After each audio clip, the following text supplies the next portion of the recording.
I think what drew me to Oikos FutureLab is the opportunity to hang out with a whole bunch of bright and smart young people and hopefully share a bit of the inspiration that's motivated and driven me on my own journey through sustainability, and also to hear about what young people's perspective on the state of the world is and their sense of agency about what they can do about it, because I think that belief in the future, the optimism and the sense of agency of believing that you can change it is absolutely vital.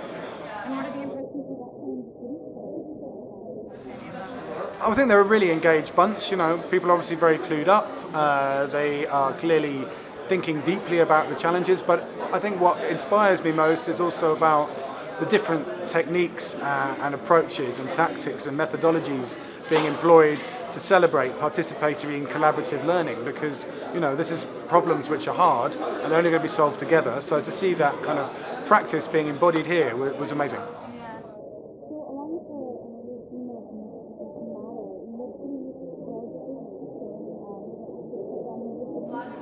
I think our current university system and our tertiary education system is turning into a little bit of a sausage factory.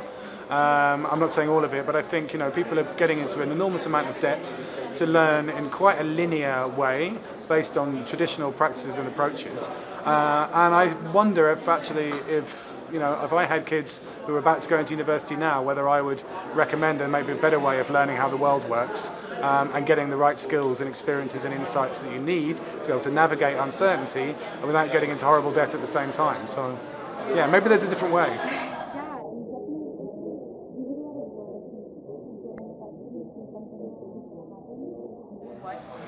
I don't know whether it'll be one single big event. I think what this is a kind of rumble of creative disruption, which, as I said, is going out like a ripple, you know, and it is going to touch every sector and every business and organisation in some way, shape or form. So it's not about looking for the single event. I think it's about listening to the rumble of change that's going on and then acting accordingly in response.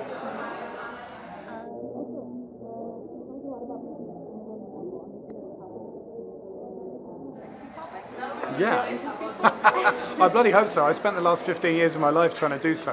I mean, I think maybe it's not the word, but it's the solutions which become desirable. So, you know, it's the way you live, how you eat, how you travel, you know, where you get your energy from.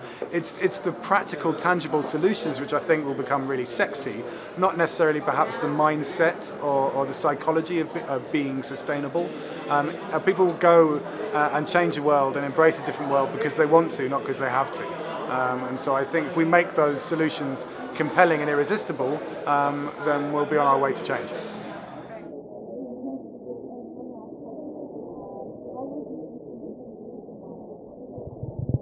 How would I aim to make education matter? Well, I'd say make it fun.